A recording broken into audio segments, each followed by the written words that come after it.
y vamos a hablar sobre el aborto y el homosexualismo. Es la clase número 9 y es la final.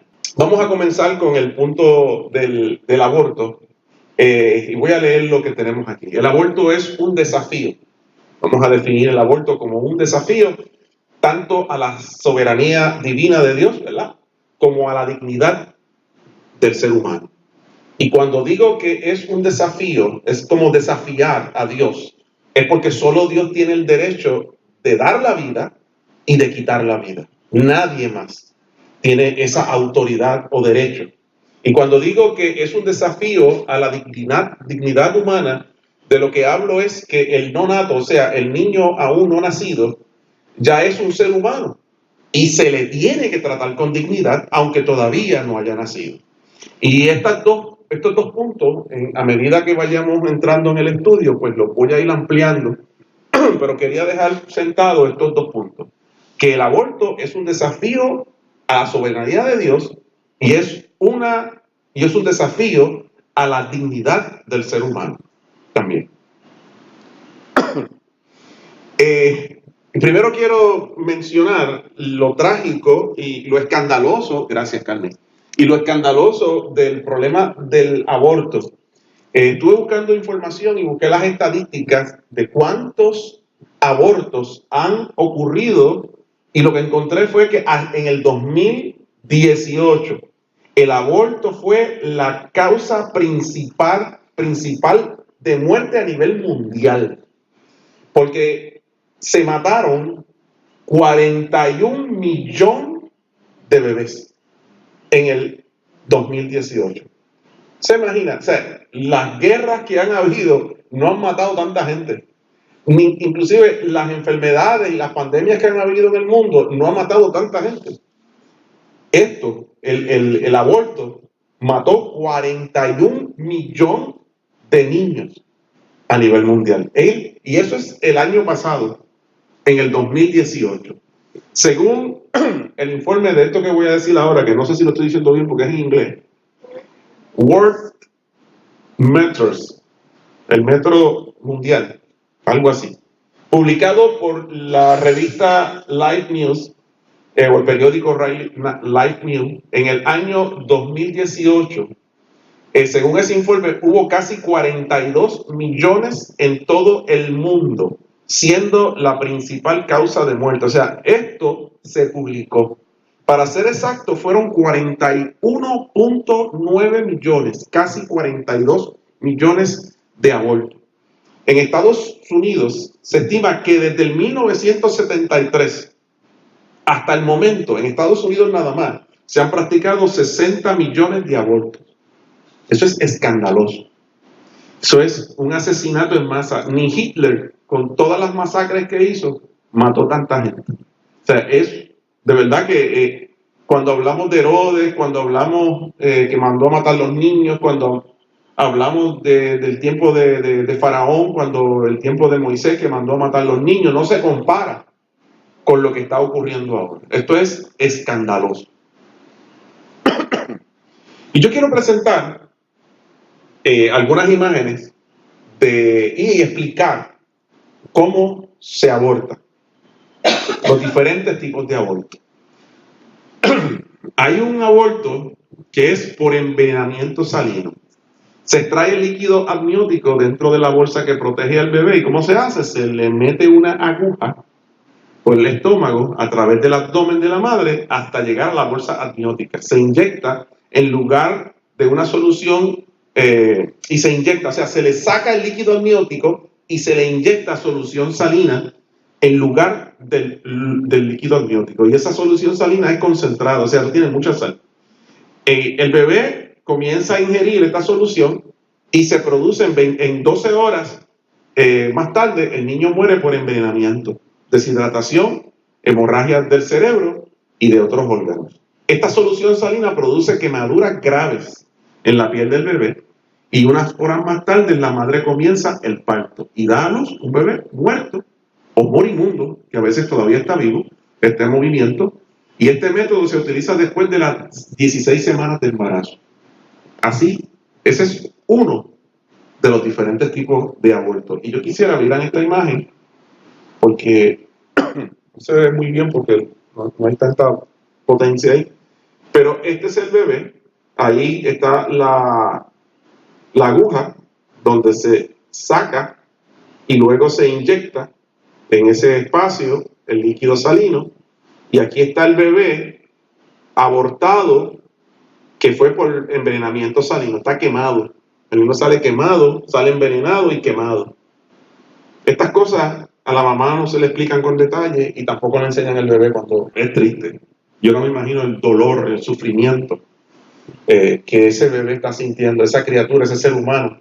Eso es terrible. Eso es terrible. El otro aborto es por succión. Se inserta en el útero un tubo hueco que tiene un borde afilado. Una fuerte succión, o sea, es como una aspiradora, entonces 28 veces más fuerte que una de las aspiradoras caseras.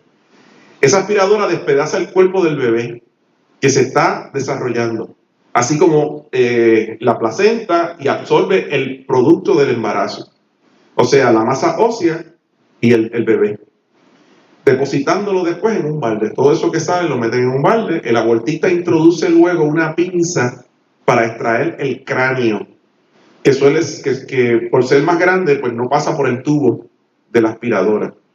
Algunas partes más pequeñas del cuerpo del bebé pueden identificarse. Casi el 95% de los abortos en los países desarrollados se realizan de esta forma, por succión. Y yo quisiera que ustedes vieran, en esta parte se dilata con un objeto el útero para introducir el tubo que va a succionar.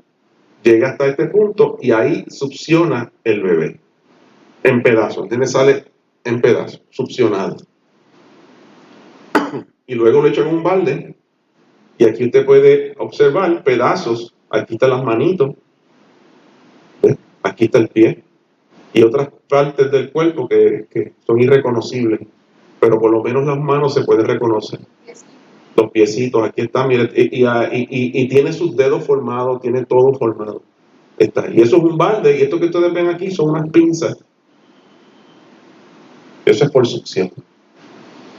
El otro es por dilatación y curetaje, explico. En este método se utiliza una cureta o cuchillo provisto de una cucharita filosa en la punta, con la cual se va cortando al bebé en pedazos, vivo, con el fin de facilitar su extracción por el cuello de la matriz. Durante el segundo y tercer trimestre del embarazo, el bebé es ya demasiado grande para extraerlo con la aspiradora por succión, así que hay que sacarlo a pedazos. Entonces se utiliza el método llamado por dilatación y curetaje. La cureta se emplea para desmembrar al bebé, sacarle y luego sacándole luego en pedazos con la ayuda de los forceps. Este método se está convirtiendo en el más usual. Y yo quiero que ustedes vean esta imagen. Eso que ustedes ven ahí,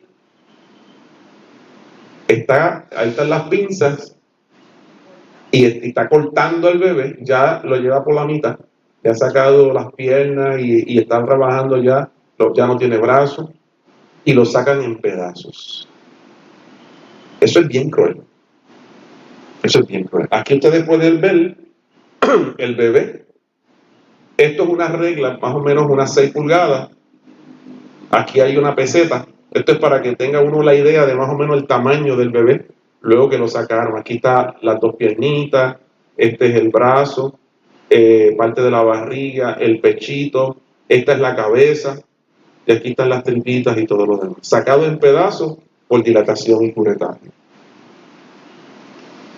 El otro método se conoce por D&X a las 32 semanas. Este es el método más espantoso de todos. También es conocido como nacimiento parcial. Suele hacerse cuando el bebé se encuentra muy próximo a su nacimiento. Después de haber dilatado el cuello uterino durante 3 días y guiándose por la ecografía, el abortista introduce unas pinzas y agarra con ella las piernitas del bebé, después la otra, seguida del cuerpo hasta llegar hasta los hombros y brazos del bebé. Así extrae parcialmente el cuerpo del bebé como si éste fuera a nacer. O sea, el bebé se supone que nazca de cabeza, pues él lo saca de pie y deja la cabecita adentro. Como la cabeza es demasiado grande para ser extraída intacta, el abortista, estando el bebé vivo, entierra unas tijeras en la base del cráneo, aquí detrás del bebé, que está vivo, y las abre para ampliar el orificio. Entonces inserta un catéter y extrae el cerebro mediante succión. Este procedimiento hace que el bebé muera y que su cabeza se desplome, y a continuación extrae la criatura y le corta la placenta. Esto es más o menos el proceso. Mete las pinzas, lo busca por las piernas, lo voltea, lo va sacando, le hace el huequito y le mete el catéter y lo succiona, y el bebé queda muerto. Esa es la otra forma de asesinar. Esto es horrible, hermano. Esto es horrible. Por operación cesárea. Este método es exactamente igual que una operación cesárea. Hasta se le corta el cordón umbilical, salvo que en esta vez, en vez de cuidar al niño extraído, se le deja morir. La cesárea no tiene el objeto de salvar al bebé, el objeto es matarlo. Y aquí ustedes pueden ver el procedimiento: lo sacan, le cortan el ombligo y lo dejan morir.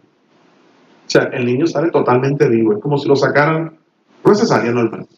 Lo único que es para matarlo, no es para salvarlo.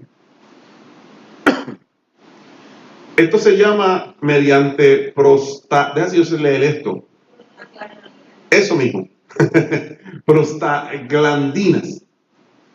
Este es un fármaco, es una pastilla que provoca un parto prematuro durante cualquier etapa del embarazo. Se usa para llevar a cabo el aborto a la mitad del embarazo y en las últimas etapas de este. Su principal complicación es que el bebé a veces sale vivo. También puede causarle graves daños a la madre. Recientemente, la prostaglandinas se ha usado con la RU486 para aumentar la efectividad. Eso se lo voy a explicar ahora. Pero son unos fármacos que se toman en cualquier momento del embarazo, y aquí vemos el bebé que el cuerpo lo expulsa. La RU486 también es un fármaco abortivo empleado conjuntamente con la prostaglandina, que es eficiente si se la emplea entre la primera y la tercera semana de faltarle la primera menstruación a la madre. Esta es la que se conoce como la pastilla del otro día, que le llaman. ¿El qué? Plan B. Plan B. Ah, ok, plan B. Actúa matando de hambre al diminuto bebé al privarlo de un elemento vital, la hormona progesterona. El aborto se produce luego de varios días de dolorosas contracciones. Esto lo que hace es que mata de hambre al bebé. Y el nene se muere de hambre. No le da la progesterona. Es como le corta ese ingrediente que el nene necesita para poder vivir. Estas son las diferentes formas que se producen abortos en el mundo entero, las más comunes. Yo he sabido de personas o de mujeres que se han metido hasta alambre, ganchos de jopa doblados, mil cosas. Es una cosa horrible, horrible. Ahora, ¿por qué algunas mujeres optan por el aborto? Bueno, porque le dan más importancia a los derechos de la madre que a los derechos del niño. En muchas ocasiones. O sea, ellas entienden que el cuerpo es de ella y que ella tiene derechos sobre su cuerpo. Y la gente no. Y que la que va a pasar los sufrimientos de criar ese bebé o de las complicaciones que va a tener durante la vida del bebé es ella, y nadie puede tomar esa decisión por ella más que ella. Esa es la forma de algunas pensar. Piensan que es un anticonceptivo retroactivo. O sea, una forma de no quedar, bueno, quedaste embarazada, pero una forma pues, es un anticonceptivo que lo voy a utilizar después de quedar embarazada, no antes. Y así, pues, matamos el asunto. Creen que es solo un feto y no un ser humano. Que lo que están abortando no es un niño, no es un bebé, es un feto, es una cosa, y ellos llaman que el feto no tiene vida. Eso es lo que piensan. Piensan que no están listas para ser madres. Mira, yo vi un video ayer, me impactó mucho. Están en un programa, no sé si Argentina o Chile, porque se parece la forma en que hablan, o Paraguay, por allá. Y estas dos mujeres en un programa de televisión están entrevistando a otra mujer, y esta otra mujer cuenta su historia. Y ella dice que su mamá, dice, mi mamá, tenía 14 años cuando quedó embarazada de su padrastro. La embarazó. El padrastro quería que ella abortara para librarse de muchas complicaciones. La mamá de la nena se fue a favor del padrastro y también quería que la nena abortara para taparlo todo y dejarlo y todo ahí. La nena dijo que no iba a abortar a su hija.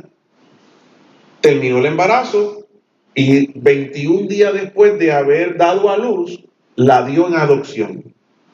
Y para aquel tiempo no había que llenar papeles, simplemente coge a la nena y sigue por ahí. Y una familia muy buena la cogió, la crió, y hoy en día es esa mujer que está hablando y es abogada. Y entonces ella presenta y dice, mire, yo le doy gracias a mi madre, porque aunque no me crió, porque yo tengo que entender que era una nena de 14 años que estaba bajo todo ese revolú, pero ella tuvo la oportunidad de abortarme y no lo hizo.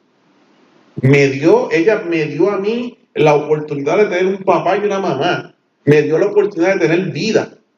Y yo le estoy muy agradecido. Y ella dice que después, como a los 11 años, empezó a buscar a su mamá, porque los padres adoptivos siempre le dijeron la verdad. Y ella buscó y buscó y buscó, y resulta que la mamá a los 25 años de edad se suicidó. Se suicidó por presiones de la misma familia. Pero antes de morir, ella se había casado, había tenido unos hijos, y la primera hija que tuvo le puso el nombre de la nena de ella. O sea que ella tiene una hermana que se llama igual que ella. Y ella dice, ella nunca me olvidó. Nunca me olvidó, le puso mi nombre a la próxima hija que tuvo, en honor a mí. Así que siempre, aunque no estés lista para ser madre, hay opciones, no tienes que abortar. O sea, se puede dar en adopción y le salvas la vida a ese ser humano. Ya no son, algunos ya son demasiados en el hogar y no pueden mantener otro hijo. Y toman esa alternativa, que no es la mejor. Algunas abortan porque se convertirán en madres solteras y no quieren ser madres solteras. No quieren enfrentar la vida siendo madres solteras. Otras, como esta jovencita, abortan porque fueron violadas. Y entonces pues no pueden lidiar con la situación y toman la decisión de abortar. Porque no han terminado los estudios. Y entonces tener un bebé a estas alturas significa, pues ya tengo que dejar los estudios, no puedo seguir estudiando. Y algunos por la vergüenza, por el que dirán, el bochorno. Por eso uno tiene que tener mucho cuidado cuando uno trabaja con alguien que abortó o que está pensando abortar, porque hay muchas cosas aquí en la mente de esa persona. Hay muchas cosas aquí dando vueltas. Y uno tiene que ser muy sabio y decir, mira, tú asesinaste a alguien. Y va y se mata. Ojo, mira, o sea, hay que trabajar, porque la que está viviendo eso es esa persona. Y ella es la que está confundida, ella es la que está en crisis, y a ella es la que hay que ayudar. No juzgar, sino ayudar. Ahí entra la pastoral de nosotros como iglesia. Bueno, entonces la lista sigue. Porque están asustadas, porque piensan que es la única salida, porque la ley se los permite, porque se ha legislado y se ha aprobado leyes de que se puede abortar, porque algunos médicos interpretan la ley lo más liberalmente posible para poder justificarlo, porque hay clínicas de aborto. ¿Okay? Y como decía ahorita, debemos ser compasivos con estas mujeres, porque la mayoría está pasando por momentos de mucha tensión y de mucha confusión. Y uno tiene que, ahí es donde entra la iglesia, ahí es donde entra la familia, para cubrir estas personas que están en crisis. Y si, mira, dicen por ahí que cuando uno tiene hambre se come cualquier cosa. Cualquier cosa se come el que está desmayado. Y entonces, si uno está en desesperación y le presentan la primera alternativa, se tira por ahí. Exactamente. Entonces hay que ayudar. La realidad es que el embrión tiene vida propia. En la primera conferencia internacional sobre el aborto llevada a cabo en Washington, D.C. en el 1967, científicos que no eran cristianos declararon lo siguiente. Ellos dijeron, no encontramos ningún punto en el tiempo entre la unión de la esperma y el óvulo y el nacimiento del niño en el cual se pueda negar que se trate, en el cual se pueda negar que se trate de una vida humana. No se puede negar que se trata de una vida humana. O sea, en otras palabras, desde el momento de la concepción, cuando ese espermatozoide fecundó ahí ese óvulo, desde ese momento ya hay vida. Y ellos dijeron, científicos no cristianos, no podemos negar que esto es un ser humano. O sea, ahí hay vida. Desde ese momento hay vida. El embrión, la realidad es que el embrión, lo que la ciencia llama el embrión, no forma parte del cuerpo de la mujer. Porque el niño, desde ese momento, tiene un genotipo distinto del de la madre. Y también porque todo el proceso de gestación, desde la ovulación hasta el nacimiento, puede considerarse como una especie de expulsión del niño con vías o con vista a una independencia final. O sea, desde ese momento en que el espermatozoide lo fecunda, desde ahí ya hay un genotipo diferente al de la madre. Ya no es, eso no es como decirle como una oreja, no es la parte, la apéndice mía, no es un riñón, tiene un genotipo diferente. Cualquier parte de tu cuerpo tiene tu genotipo, pero cuando hay algo dentro de ti que tiene un genotipo diferente, pues ya eso no es parte tuyo. Y eso es otro ser que está dentro de tu cuerpo y que se está formando. Y todo lo que comenzó desde esa fecundación, todo lo que comenzó ahí, el proceso, lo que está preparándose para expulsarlo y que sea una vida aparte.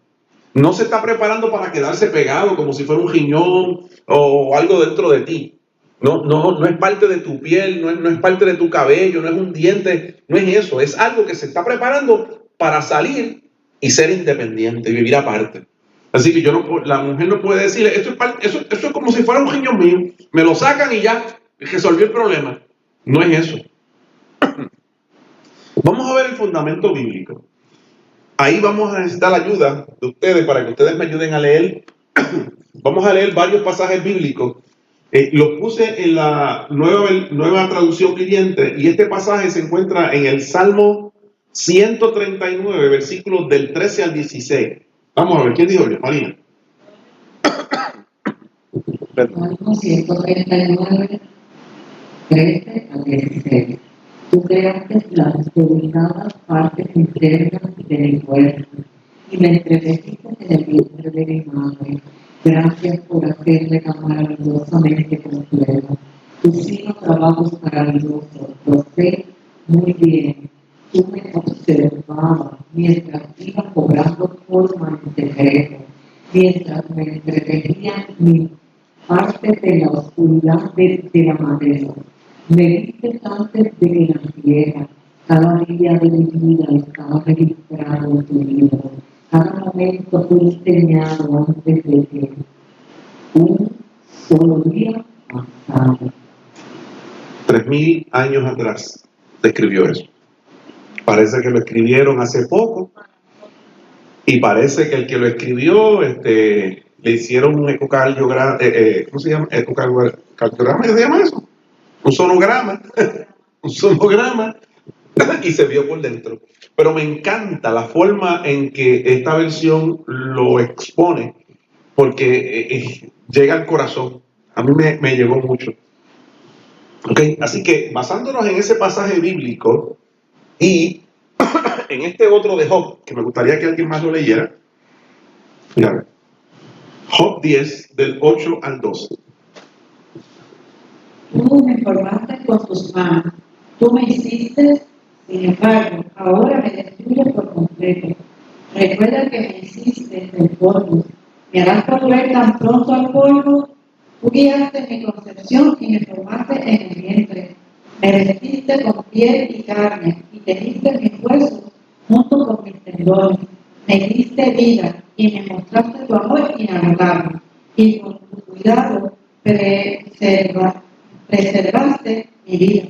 Amén. Es una forma de describir cómo Dios los fue formando dentro del vientre de la madre. Ellos no dicen que es producto de la naturaleza. Ellos están hablando de que fue Dios. En estos pasajes se deja establecido lo siguiente. Número 1. Esos dos pasajes que se acaban de leer. La concepción del ser humano es la creación de Dios. Ellos están diciendo que quien los creó fue Dios. Tú me creaste con tus manos, hiciste cada parte de mi cuerpo, tú la pusiste en su lugar, esto es maravilloso. O sea, ellos describen, la palabra dice, no tan solamente cuando Dios creó los cielos y la tierra y creó a Adán y Eva, no solamente cuando Dios creó a Adán y Eva fue que creó el ser humano. Hermano, cada vez que una mujer queda embarazada, lo que ocurre allí dentro es un milagro de Dios, es un milagro de vida. Y ellos lo están expresando en estos pasajes bíblicos. Segundo, se destaca la continuidad. Hace referencia a sí mismo antes y después de nacer con los mismos pronombres.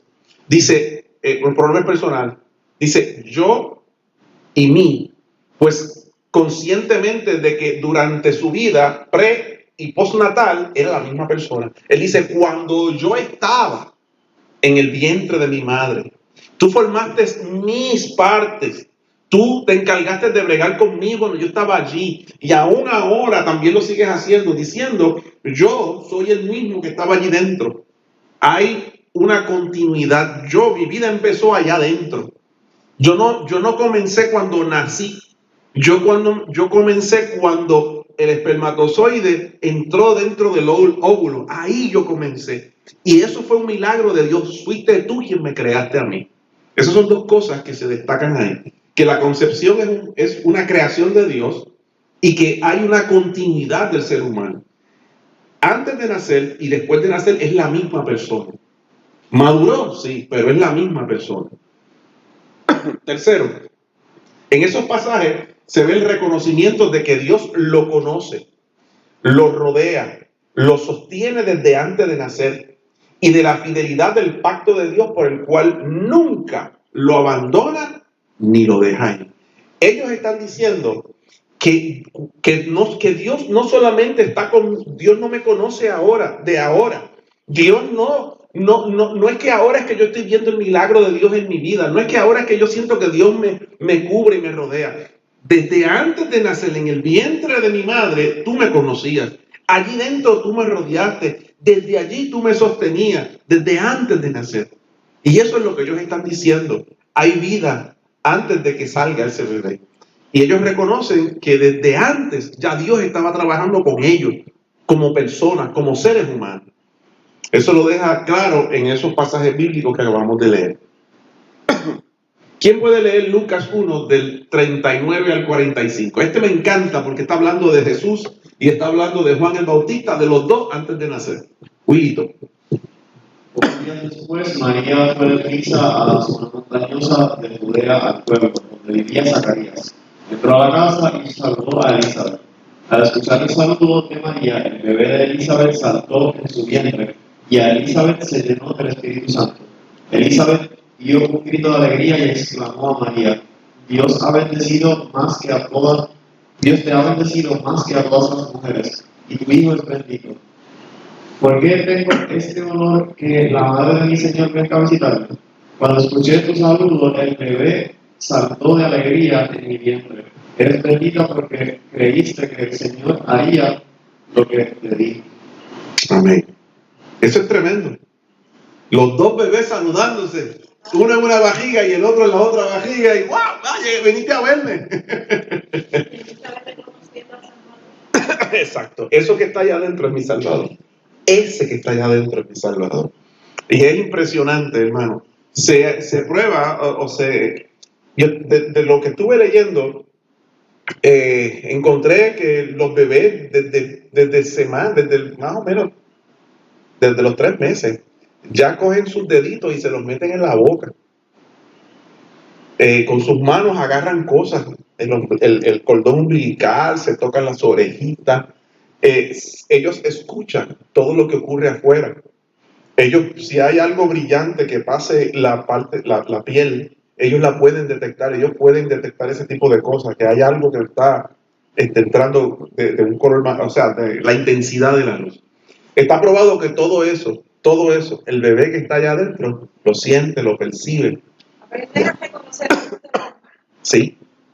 Mira, yo y este caso, parece algo loco, pero un niño tendría 3, 4 años. Era un baterista profesional. Cogía aquella batería y la hacía llorar.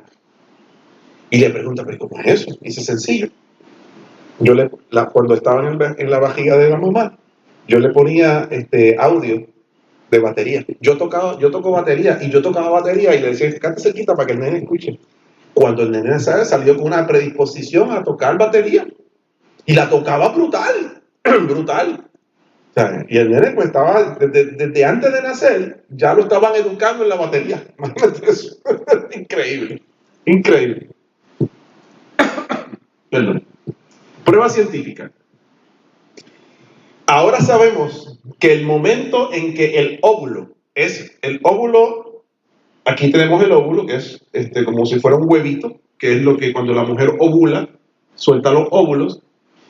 Ese óvulo es fecundado por la penetración de la esperma, en este caso aquí vemos el espermatozoide, y en ese momento voy a leerlo otra vez. Ahora sabemos que el momento en que el óvulo es fecundado por la penetración del esperma, los 23 pares de cromosomas están completos. El cigoto tiene un genotipo único, que es distinto de ambos padres. En ese momento ya el sexo, el tamaño, la forma, el color de la piel, los ojos y el pelo, el temperamento y la inteligencia del niño ya están determinados. ¿Cómo me vas a decir a mí que eso no es un ser humano? Eso es una cosa maravillosa. O sea, Dios se votó. ¿Cómo tú me vas a decir que ahí no hay vida en ese momento? Cuando ya, gracias a la ciencia, se ha podido investigar todo esto. Eso está brutal. Y que ya no es la madre, ya no es el padre, ya es un ser individual, aparte, con un genotipo diferente al del papá y al de la mamá. Y que se está preparando para salir y tener una vida independiente al de la madre y al del padre. Y convertirse en otro ser humano diferente a ambos y seguir multiplicando la vida. Vive Dios. Hablando de la prueba científica, aquí está el proceso. Empieza con una célula y poco a poco esas células se van multiplicando. Y ya aquí a las 4 semanas vemos el bebé. A las 10 semanas está así, a las 16 semanas está así y a las 20 semanas ya está formado completo. 20 semanas dividido entre 4, ¿cuánto es? 5 meses. 5 meses. Aquí está el bebé a los 5 meses. Aquí son 2 meses. Aquí está a los 2 meses, mire cómo está. Y esto es 2 meses, 2 semanas. ¿Cuánto es esto? 2 meses y medio, ¿verdad? 4 y 4, sí, 2 meses y medio. 2 meses y medio. Y poco a poco, hasta que ese bebé sale y vive aparte. Hasta ahí. Dudas, preguntas. Ajá. Estamos hablando los días estábamos comiendo, Ajá. hablando de las cosas que la gente come en el mundo, pero yo veía que se contaban que comen gafas, pues, y si yo tenía, y ella me dijo que ella vio un reportaje donde dentro de los pobrecitos eran fetos. Yo tengo 2 fetos aquí. Los tengo en la oficina. Eso. ¿Qué? Que se los comían. Estamos hablando de esas cosas que me comen. Dice, yo vi uno y dentro de los pobrecitos eran fetos. Yo me quedé, Wow. Eso es una aberración. eso es silencio. Pues a mí, un maestro que se iba a jubilar, me dijo, tengo 2 bebés que te quiero regalar. Y me los dio, yo los tengo aquí hace años. No sé qué hacer con ellos. Yo pensaba preparar una charla sobre el aborto, nunca la hice. Esto es lo más parecido a la charla. Y hace años que los tengo allí. Perdón.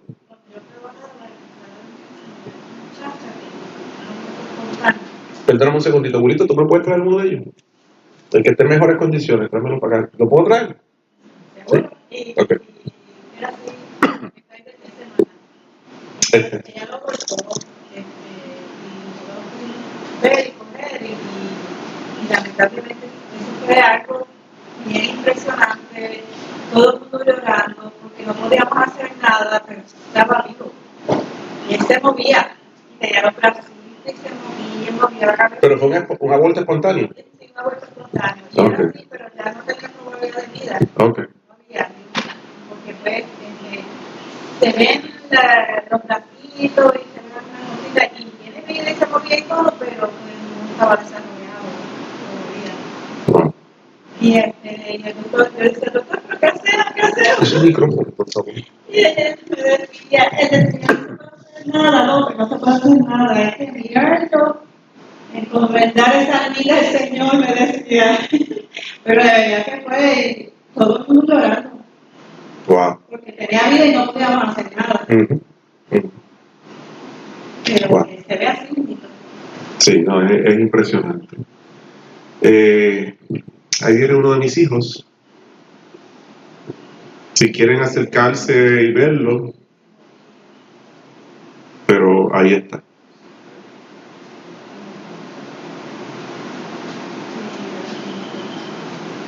Ese feto tiene como 30 años. Está ahí. Y yo tengo otro más. No le digo el tiempo que tenía. Estaba escrito arriba, que no sé si eran. Yo no se borró, los 2 estaban escritos. Es que lleva muchos años. Ese es grande, sí, estamos hablando de meses. Porque yo vi uno que era y estaba completito. Sí, no, ese se nota el sexo y todo. Ese parece Sí, ese tiene todo. porque está completito. Mi prima tuvo un embarazo, un aborto espontáneo. Cuando ella le dio un dolor. Yo tuve una prima, ella tuvo un aborto espontáneo. Ella estaba dormida y le dio un dolor y ella se levantó y fue al baño. Cuando se sentó en el toilet, la nena se le salió y estaba viva. Ay, qué triste.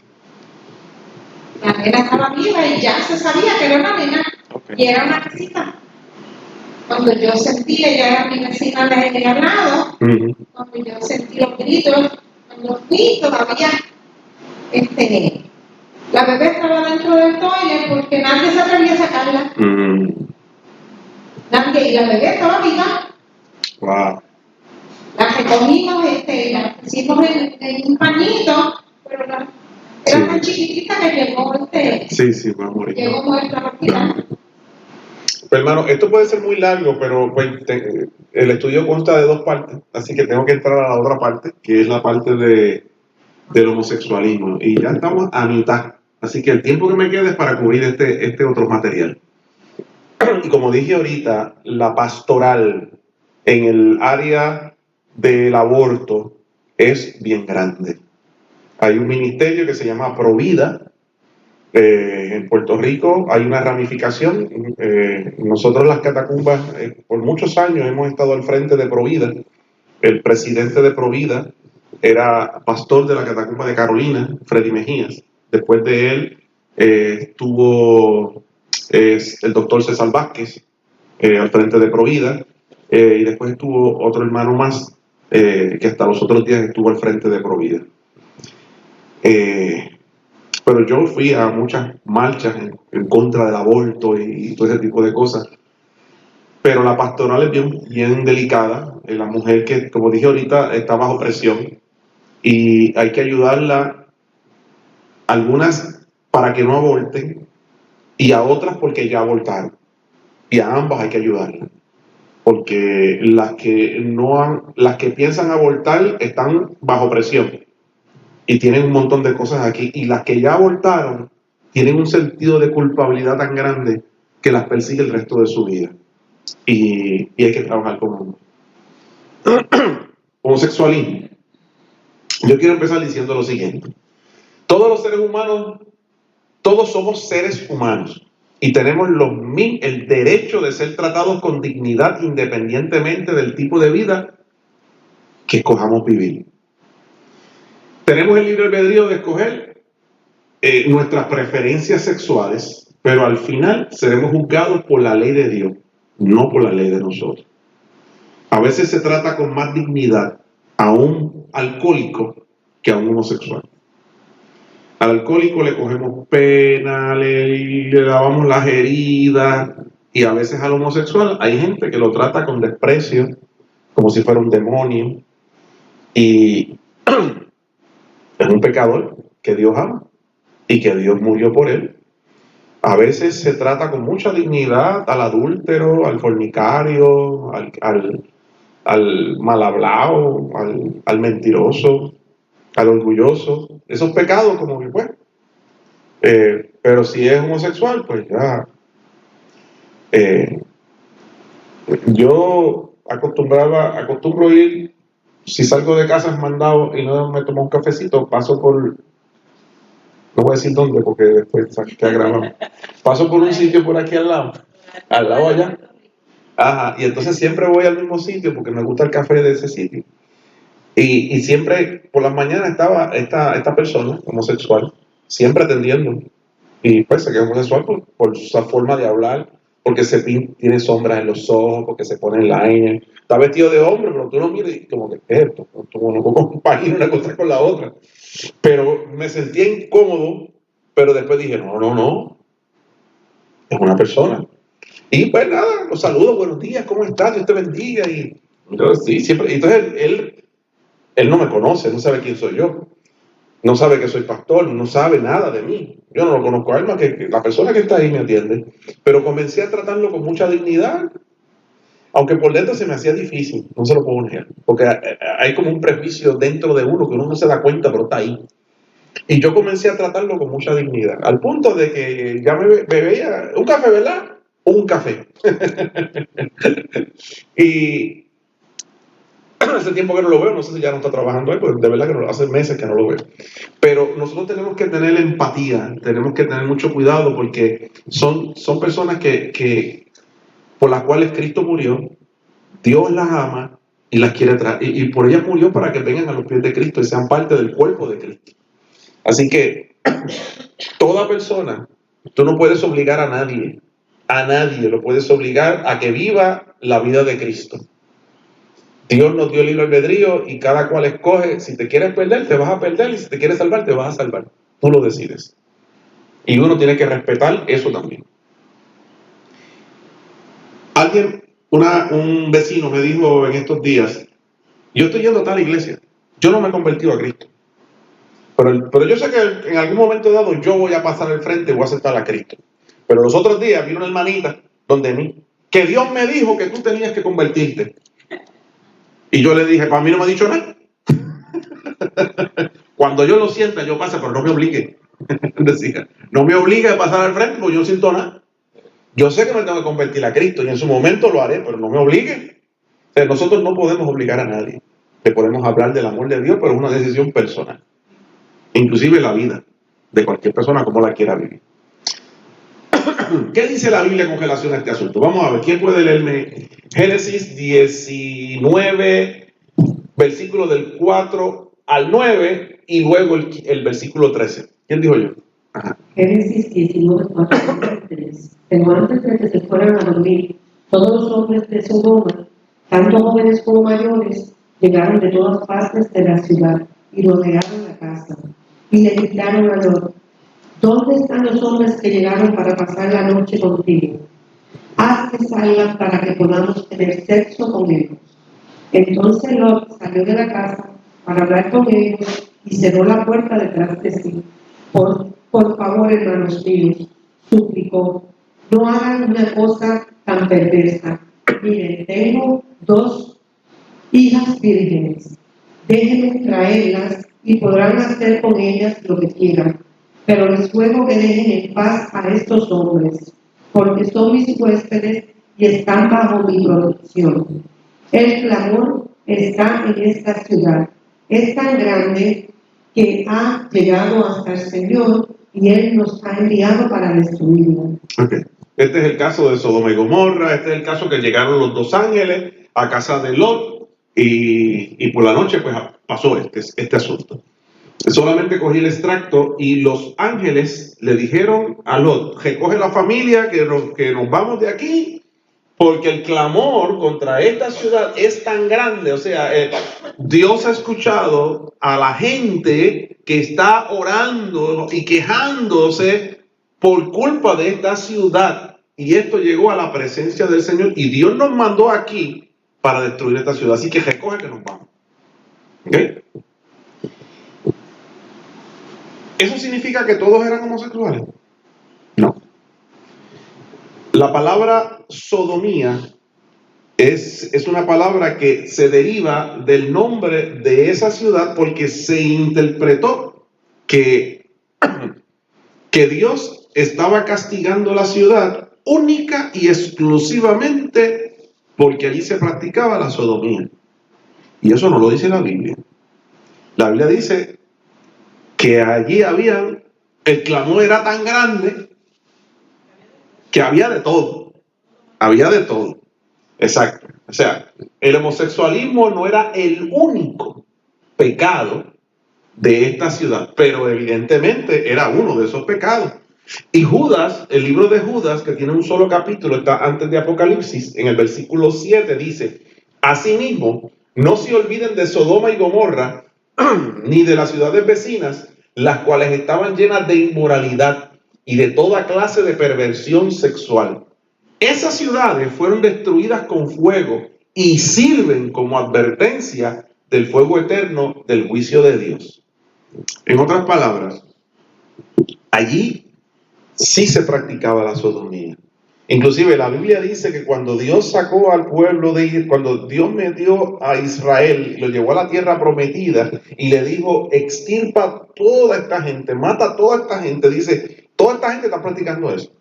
Y hay una parte de la Biblia, vamos a leerla un poquito más adelante, aunque la parte que vamos a leer es la parte de homosexualismo, pero antes de eso, los versículos anteriores, Dios le dice al pueblo: ustedes no van a tener relaciones sexuales con animales. No lo van a tener. Y no van a tener ni hombre con animal, ni mujer con animal. Y tampoco vas a tener relaciones con tu hija, ni con tu hermana, ni con tu yerna, ni con la hija, la esposa de tu hijo. Y un sinnúmero y después dice: porque esto es lo que esta gente practica. Estas cosas son lo que esta gente está haciendo, y yo te prohíbo que lo hagas. ¿Okay? Porque por eso ellos han sido extirpados. Así que ten cuidado tú de hacer lo que ellos están haciendo, porque entonces tendría que hacer lo que hice con ellos, hacerlo con ustedes también. Y eso es. ¿Qué dice la Biblia? Bueno, la Biblia dice que esa gente, entre los pecados que practicaban la sodomía. Y el mismo Lot le dice: no hagan esto. Hay gente que dice que la razón por la cual los que están a favor del homosexualismo dicen que este texto, este pasaje de la Escritura, que Dios destruyó a Sodoma y a Gomorra, pero no fue por la sodomía, fue porque no trataron bien no fueron buenos hospedadores, o sea, no hospedaron bien a la gente. ¿Por qué? Porque ellos no fueron buenos anfitriones y por caramba. ¿Sabes cuántas veces yo no he sido buen anfitrión en casa? Que se me ha olvidado darle jugo a la visita. Muchas veces hemos sido malos anfitriones y no por eso Dios nos va a matar. O sea, es ridículo.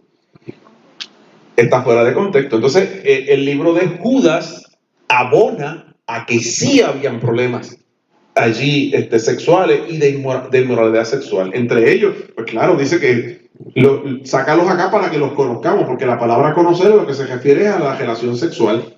O sea, y eran hombres con hombres.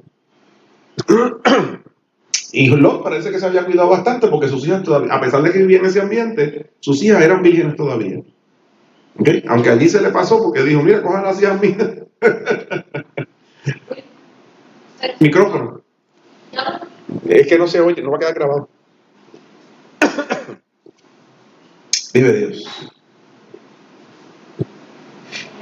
Que en cierto momento se fue mal de Lot. Sí. Que a veces tenía su hija que estaba dispuesto a regalársela a ese perverso, de decirle así, yo tengo hija virgen, cómele lo que quiere, que coma. Sí, lo que pasa es, por ahí no es que vamos, estamos hablando del homosexualismo, pero ya que tocaste el punto, en el tiempo antiguo, cuando alguien llegaba a tu casa, estaba bajo tu cobertura.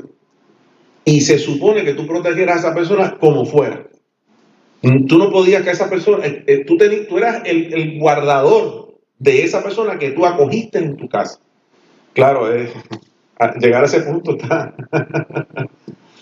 Pero estamos hablando de varios miles de años atrás. Ok. Levítico 18, 22 al 26. ¿Quién puede leer ese pasaje de la Escritura? Nidia, dale. Nidia, digo yo.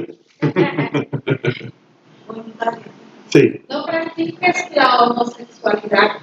Al tener relaciones sexuales con un hombre como si fuera una mujer, es un pecado detestable. Un hombre no debe contaminarse a sí mismo al tener sexo con un animal. Tampoco una mujer se ofrecerá a un animal macho a fin de tener relaciones sexuales. Eso es un acto perverso. No se contaminen con ninguna de estas prácticas, porque los pueblos que estoy expulsando delante de ustedes se contaminaron haciendo todas estas prácticas. Debido a que toda la tierra se ha contaminado, voy a castigar a los pueblos que viven en ella. Haré que la tierra los vomite. Entonces deberán obedecer todos mis decretos y ordenanzas. No deben cometer ninguno de estos pecados detestables. Esto es aplicable tanto para los israelitas de nacimiento como para los extranjeros que viven entre ustedes. Ok. Ahí vemos cómo Dios prohíbe la homosexualidad.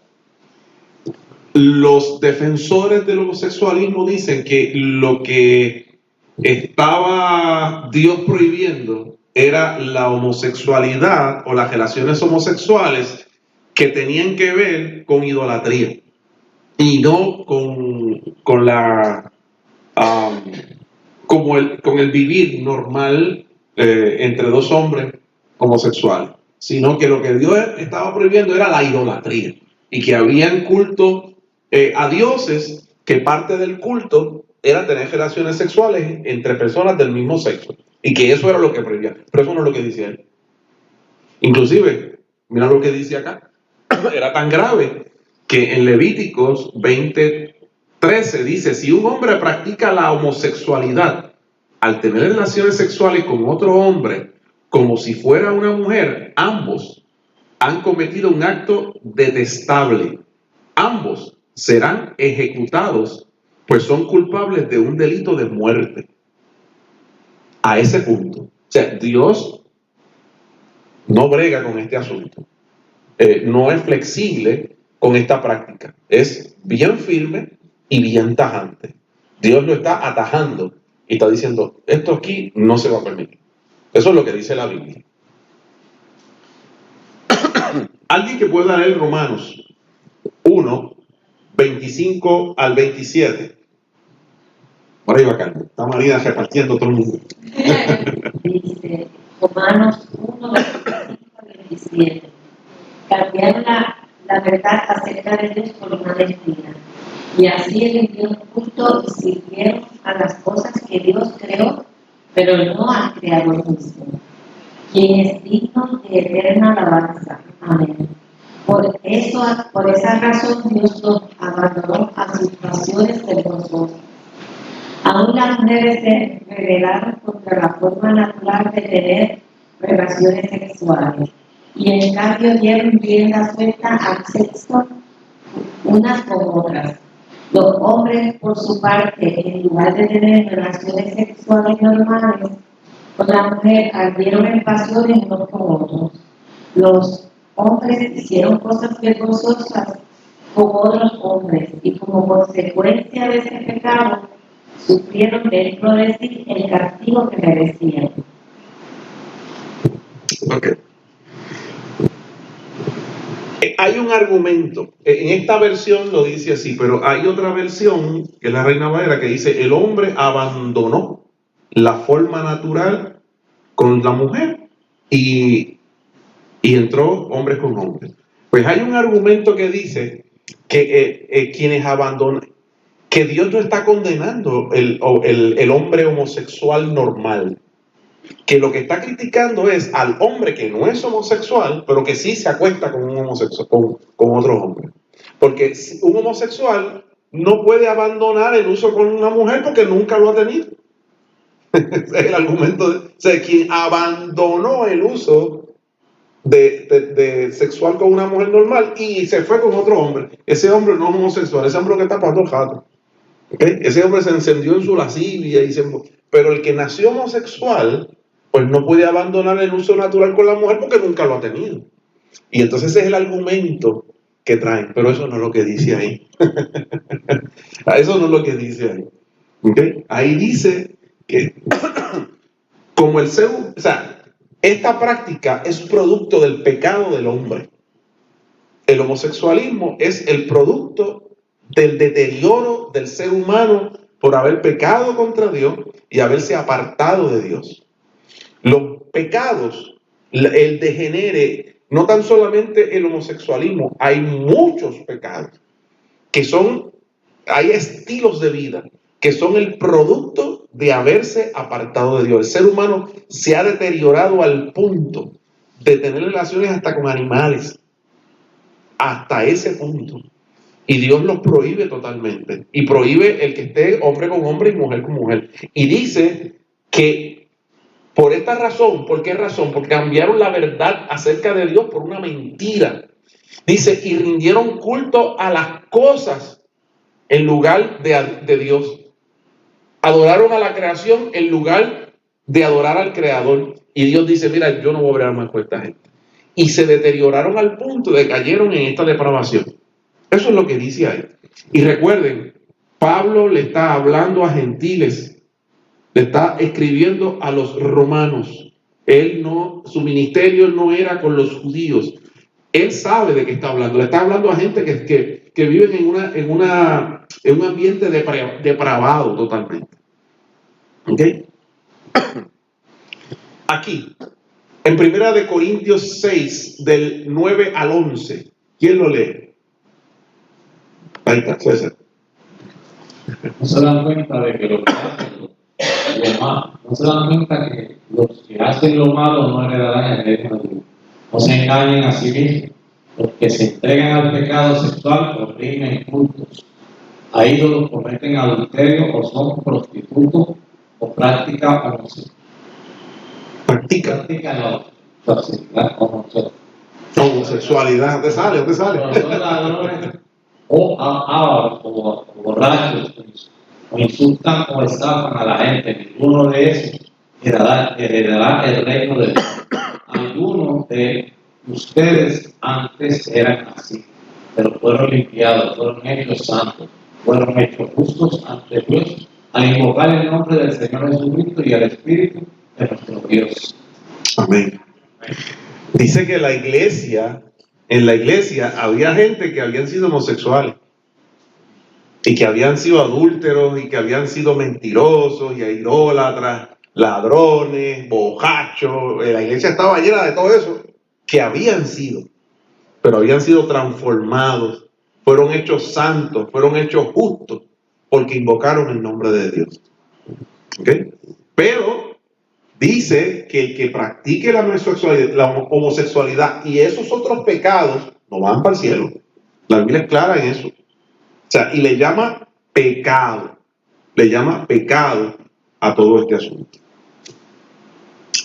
En 1 Timoteo 1, del 9 al 11. Mira, hermanita, ¿quién tú vas a asignar por ahí ahora? A ver, chico. Pues la ley no fue diseñada para la gente que hace lo correcto, es para los transgresores y rebeldes, para los desobedientes a Dios y los pecadores, para quienes no consideran nada sagrado y que profanan lo que es santo, para quienes matan a su padre o a su madre o cometen otros homicidios. La ley es para los que cometen inmoralidades sexuales o los que practican la homosexualidad, o los traficantes de esclavos, los mentirosos, los que no cumplen sus promesas o los que hacen cualquier otra cosa que contradiga la sana enseñanza que proviene de la gloriosa buena noticia que me confió nuestro bendito Dios. Amén. Vemos que hasta Timoteo, hasta ahí está la Biblia dándole duro al tema. Hay gente que dice que la Biblia no habla del tema, la Biblia sí habla del tema. Pero algo que hay que tener en consideración es que a veces uno, como hice yo ahora, que puse en negrita y sobresale, pero hay más pecado. Y a veces nos prejuiciamos con ese nada más, pero hay más pecado. Y dice la palabra que la ley, o sea, la ley de Dios, la escritura, juzga esto. Fue diseñada para juzgar. Dice que donde no hay ley, no hay delito. Dios puso la ley porque había, para que resaltara el delito. Como tal. El diseño de Dios, el diseño original de Dios es hombre y mujer. Por lo tanto, la homosexualidad, por ser una desviación de los preceptos divinos, no refleja el orden de la creación, sino que lo que refleja es el desorden de la caída. El diseño de Dios es hombre y mujer. Y el homosexualismo lo que refleja es el desorden de la caída. ¿A quién le vamos a creer? ¿A Dios o le creemos al mundo?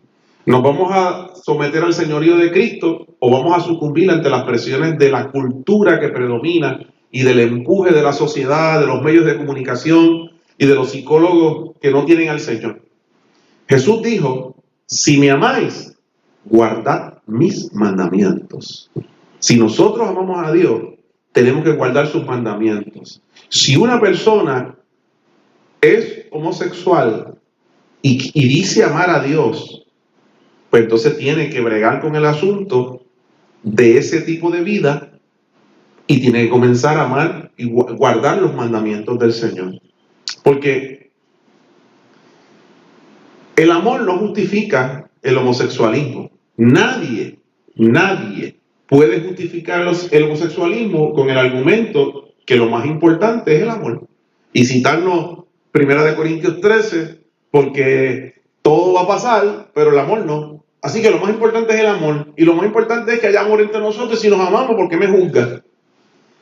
Pero el amor sin ley se convierte en pecado.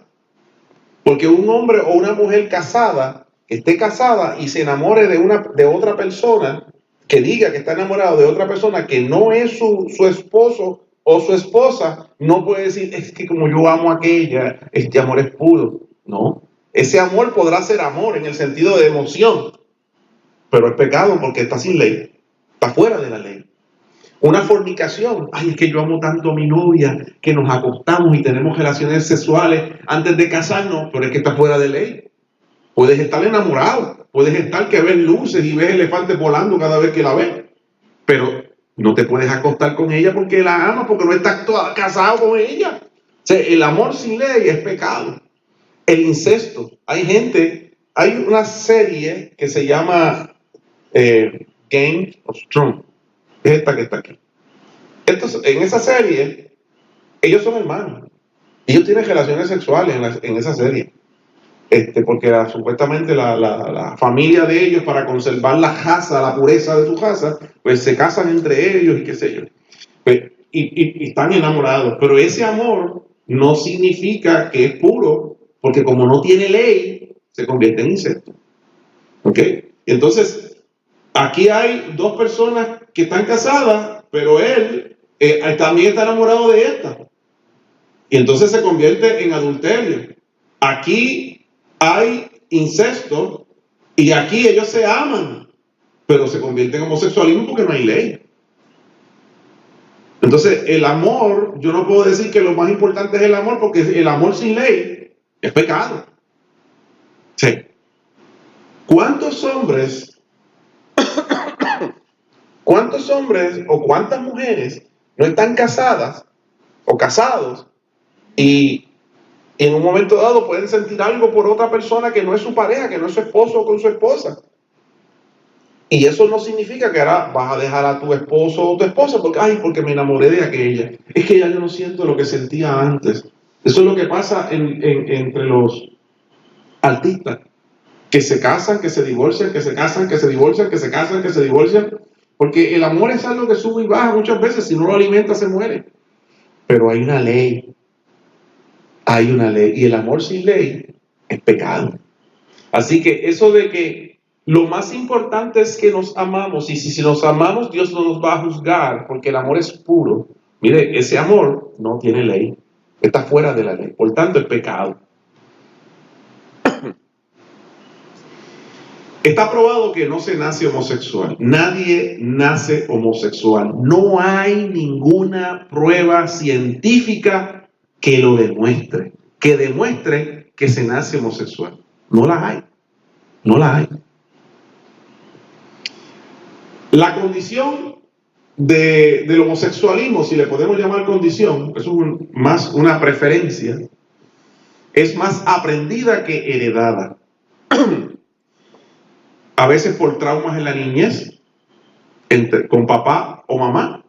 Sé de personas que han llegado a ser homosexuales porque sus padres, su papá, el varón, no había una buena relación entre ese niño y el papá. Papá era muy rudo, no lo quería, le daba, y demás. Y ese niño pues terminó buscando ese afecto en otro hombre. Y esto ocurre cuando las personas, cuando en la niñez no se tiene un buen carácter, ¿ok? Hay problemas emocionales. O una niña que maltrataba a su mamá, a su niña, a una mamá que maltrataba a su hija. Hay traumas en la niñez, hay homosexuales que han testificado luego de haber conocido a Cristo qué los llevó, qué pasó en su niñez que los llevó a este punto. Algunos por alguna violación, han sido violados cuando son niños y terminaron en esa vida porque pensaron, porque ellos eran así y por ahí siguieron. Por bullying, porque hay niñas que son un poquito rudas desde chiquitos, eso no significa que sean lesbianas. Y hay niños que son un poquito más delicados y eso no significa que sean homosexuales. Pero entonces los cogen de punto en la escuela, los molestan, le echaban la vida y a veces terminan creyendo que después, pues, entonces quiere decir que soy homosexual o quiere decir que soy lesbiana y terminan así. Debilidad de carácter ante la presión, porque no tienen carácter para enfrentar la presión de grupo. Y en muchas ocasiones también hay un asunto espiritual. Yo no estoy diciendo que todos los homosexuales están endemoniados, pero hay algunos que necesitan liberación y que ese es el problema. ¿Okay? No podemos caer en el asunto que todo es un demonio. ¿Ok? Pero eso no significa que algunos no los tengan. Hay que trabajar con eso. Y eso, la lista puede ser más larga. Yo puse unas cuantas. Pero hay muchas personas que han conocido al Señor, que han sido lesbianas, que han sido homosexuales, y ellos cuentan por qué llegué a este punto. Este hermano que le dicen Mingi, ¿cómo que se llama él? Que él es estilista. Vicente, él estuvo con nosotros en una ocasión, y él fue homosexual por muchos años, y él se vestía de mujer, y eso fue una cosa tremenda. Y él cuenta cómo fue que él llegó a esa vida. Y también cuenta cómo la iglesia que lo recibió por primera vez, entre Dios y la iglesia, lo sanaron. Y esto me acuerda cuando Jesús resucitó a Lázaro y luego le dijo a los hermanos, a la gente, vayan y desátenlo. Yo lo resucito y ustedes lo desatan. Porque Vicente dice, recuerdo que él estuvo en la congregación de nosotros una vez y él decía que cuando él se convirtió a Cristo, él tenía senos. Que él se había puesto unas hormonas y qué sé yo, y tenía los pompis, también se los había agrandado. Aquello era una cosa terrible. Y él dice, yo no usaba pantalones, yo usaba falda, y yo usaba tacos. Y yo me convertí a Cristo y llegué al culto de Dios mujer. Porque yo llevaba así toda la vida. Y entonces así me aceptaron. Y yo cantaba coritos, pero es que yo no sabía cómo vestirme de hombre. Pues yo toda la vida había vestido mujer. Y un día fueron a la iglesia una actividad, decía él, para el morro, para volar chiringas en el morro. De la iglesia, en Pasadía. Y yo llegué con mis tacos. Y yo con mi falda cogiendo por todo el área verde del mojo, volando chiringa. Y los hermanos, vente Vicente para acá. Y él volando chiringa con tacos y falda por todo aquello. Y él se reía. Pero él decía, pero los hermanos no me metieron presión. Porque ellos entendieron que había un proceso que yo me tenía que desintoxicar y poco a poco dejé de usar falda, me volví a operar, me saqué las bolas aquellas que tenía aquí al frente, y poco a poco, empecé a dejar los manerismos, y porque yo llevaba toda la vida así, yo no sabía comportarme como un hombre, yo no aprendí a comportarme como hombre, yo me comportaba como una mujer, hablaba como mujer, me movía como una mujer, actuaba como una mujer. O sea, no puedes pretender que me convertí hoy y que ya mañana tengo de hombre, tú sabes. Micrófono. La hermana de... A mí se olvida tu nombre. Diana. Yo quería compartir algo con referente a un familiar de mi esposo. Ajá. Él tiene una lucha bien grande porque él nunca ha dicho quién, pero una vez hablando conmigo, él dijo que parece que cuando pequeño alguien, no sé si porque lo toqueteó o lo violó. A todo esto, pues, le estaba preguntando, porque él ya mucho, él tiene apartamento en Connecticut y está acá 2 meses y vuelve allá, y así se pasa. Entonces una vez me dijo que, ¿por qué se pasa entrando los caminos del Señor y vuelve a Señor? Pero él dice que es que también en muchas ocasiones lo han señalado. Lo han señalado en la misma casa de Dios. Él estaba yendo allá a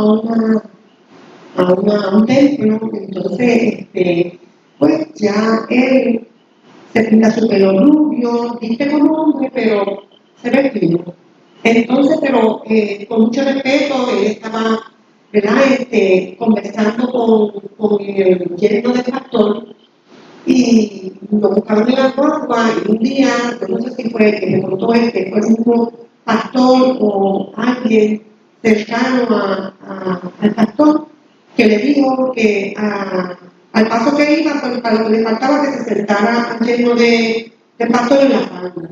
Y él dice que eso le hizo sentir bien cómodo porque él en realidad lo que tenía con la persona una amistad, con mucho respeto, y yo lo conozco al cierto, con mucho respeto, él estaba hablando, y él me dice que eso lo marcó mucho y que él ha sentido que ha sido señalado. Yo esto lo cuento porque lo contrario a lo que usted está hablando, que llegan a la casa del Señor, ¿verdad? Que reciben a uno con unos llenos. Porque yo me acuerdo pues, cuando yo empecé a ir a la carismática del pastor Noel, pues nosotros todavía no sabíamos cómo vestir y así nos aceptaron. No era revelado, estábamos enseñándolo todo, pero a veces mi nena se ponía unos tirantitos y yo la regañaba y la pastora me decía, Débora, ella poco a poco el Señor va a trabajar con ella y va a quitar esa manera de vestir. Entonces, tenemos que trabajar mucho con la juventud. ¿Por qué? Porque a veces yo misma, ¿verdad?, asfixiamos un poco la letra mía y en realidad tenemos que dejar que ellos lleguen y el Señor va a trabajar con él. Y eso está pasando con ese muchacho. Ya él tiene 50 o 40 años, pero yo sigo orando al Señor y él sabe mucho de palabras, sabe mucho de Biblia, pero tiene una clase ahí le digo que tengo una guerra espiritual, ¿verdad? Porque yo creo que ese también tiene mucho más espiritual. Necesita liberación. Sí, Atado. Sí. Nosotros tuvimos un caso en nuestra iglesia que papá era el guitarrista de la iglesia y él y su esposa perseveraban con nosotros, pero él siempre pedía la oración por un hijo que ellos tenían. El hijo era homosexual, al punto que la primera vez que yo lo vi, yo pensé que era una mujer. Y él siempre pedía la oración por este hijo. Hasta que un día llegó a la iglesia, un joven, llegó vestido de mujer, con sus zapatitos de taco, con su carterita y todo. Y los que no lo conocían, pues lo tomaron como que era una mujer. La cosa es que un día llega un predicador a la iglesia y cuando está orando al final del culto, este joven pasa al frente para que oraran por él. Y cuando el predicador está orando por él, piensa que está orando por una mujer. Hasta que pienso yo que sería el mismo espíritu, ¿verdad? Que le muestra que no era una mujer. Porque entonces él cambia su lenguaje. Y él aceptó al Señor esa noche. Y se quedó en nuestra iglesia. Y el pastor nos dijo que yo no coja a ninguno de ustedes señalando a este joven. Nosotros lo vamos a aceptar como él es y lo vamos a amar como él es. El Señor se encargará de hacer el trabajo. Pues este joven, él sigue viniendo a la iglesia con sus saquitos y chancleteando, como yo diga, pero la iglesia le mostró un amor tanto, que él era, ¿sabes? Él llegaba, pero nosotros lo llamábamos por su nombre. Él tenía otro nombre, pero cuando nosotros nos referíamos a él, era Carlos. Entonces, pero que aún así, como sus papás estaban allí en la iglesia, él dejó de ir a nuestra iglesia y empezó a congregarse en otra iglesia. Pero él se sentía, aún así él se sentía tan amado porque él tenía esa lucha. Había aceptado al Señor, pero seguía vistiéndose como mujer. Y yo lo perdí de vista por un tiempo, pero siempre le preguntaba al papá y le decía, venga Carlos, que yo estoy orando por él, y yo lo sigo amando. Y seguía. Bueno, la cosa es que para el cuento largo corto, un día llega este joven a mi oficina y me dice, mira, ya hay un muchacho que está buscando. Cuando yo lo miro, yo no lo conozco, porque ya era todo un hombre. Wow. Él había cambiado de todas maneras y las muchachas quedaron locas con él cuando lo vieron.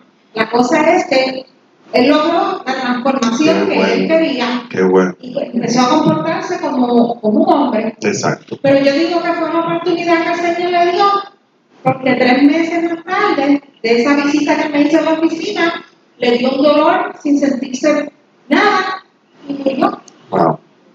Pues así es que tenemos que trabajar con este tipo de personas y con cualquier otro pecado, ¿tú sabes?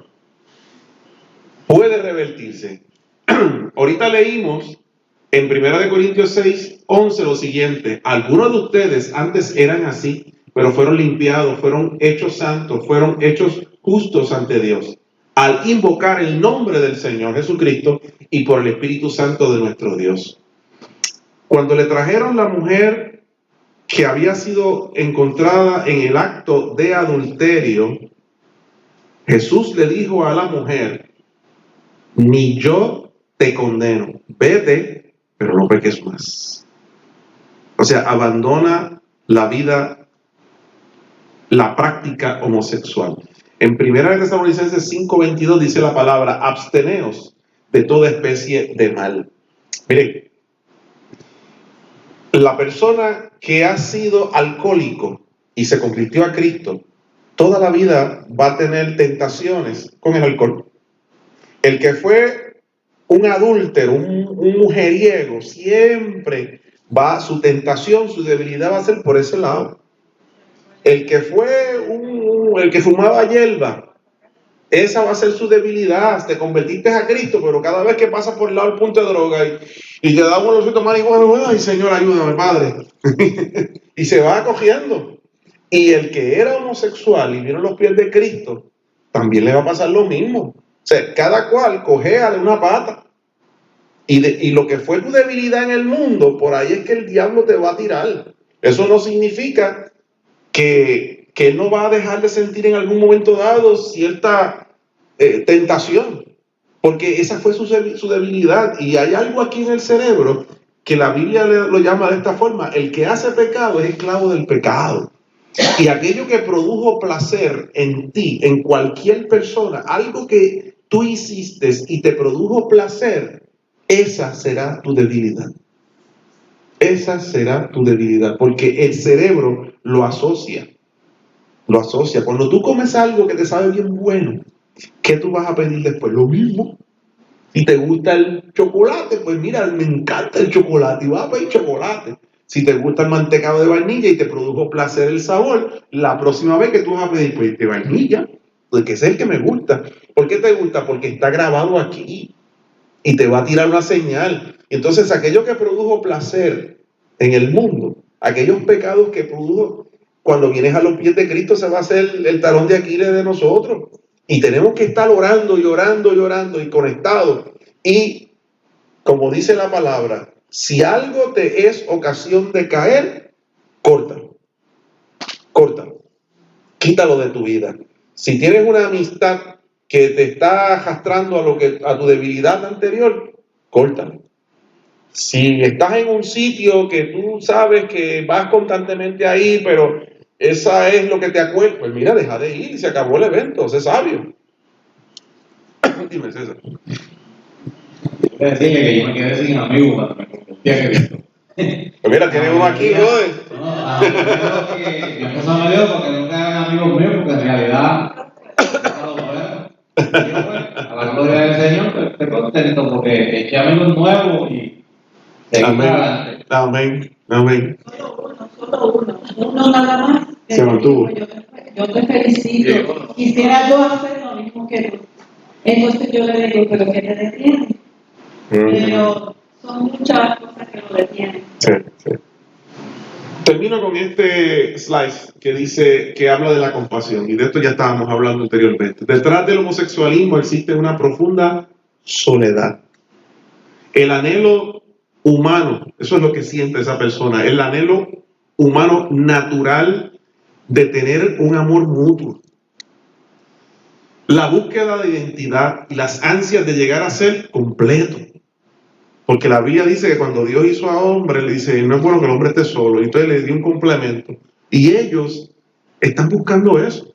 Las personas homosexuales no encuentran, si las personas homosexuales no encuentran eso en la familia de la iglesia local, nosotros no tiene sentido de que usemos esa expresión. O sea, somos la familia de la iglesia. Pues el que viene aquí a la familia de la iglesia está buscando eso. Está buscando sanar su soledad, el tener un amor mutuo, la identidad, el estar completo.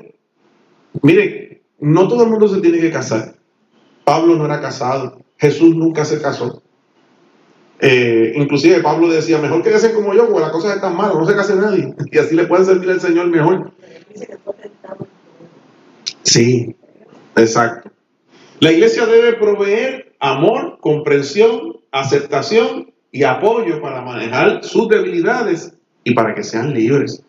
Y nosotros, puede ser que alguien se convierta a Cristo, que había sido homosexual, llegó a los pies de Cristo y está luchando con eso y probablemente decida no casarse nunca.